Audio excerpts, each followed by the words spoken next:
Okay, so we're going to run through lat pull down on the cable now. What we've done, we've brought the bench over, we've positioned the bench in between the two arms of the cable machine. This side's already set up to how we want it.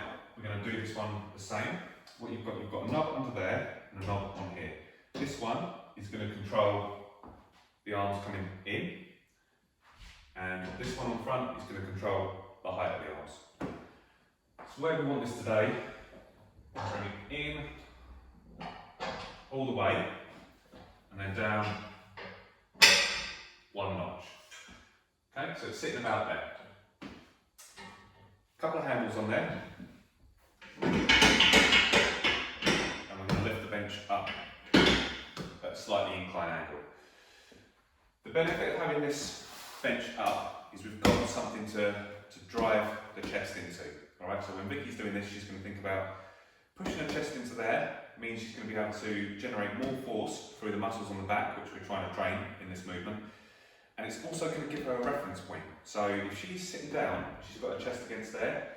If she then feels her chest lifting off, she knows that she's then using other muscles and her form is starting to degrade. Alright, so we've got these in position. We're going to select the weight by changing the pin. That's all good to go. She's now going to sit herself down, taking hold of the handles. Now where we've positioned this bench is back ever so slightly, just because we want to be in a safe position. If she was seated a lot closer, there's a chance that this could actually pull her further into shoulder flexion, which is this movement, than she can actually go. So me, I can go to there. That's as high as I can raise my arm. If I was sitting very close to this, there's a chance that cable could be pulling my arm further, which could injure me.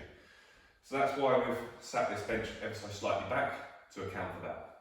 So she's taken hold of the handles. What Vicky's going to be thinking about doing is creating some sort of tension in these muscles here.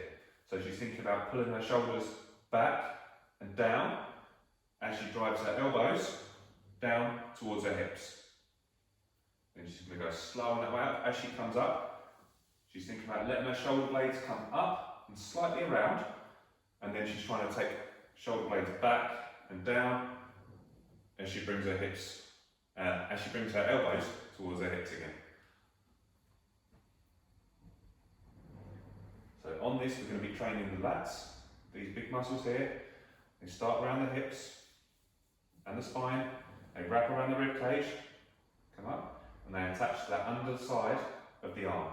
So think about those muscles stretching as you come up, and then come down for me, and then they're all coming together again.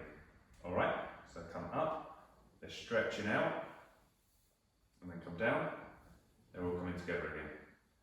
To simplify this, you could simply think about this as point A, the elbow, point B, the hips.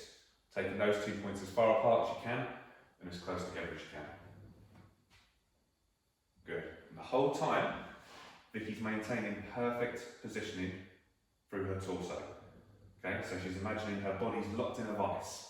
Nothing can move apart from her arms. Alright? You might feel this more on the underneath side of your arm than here, and that's fine.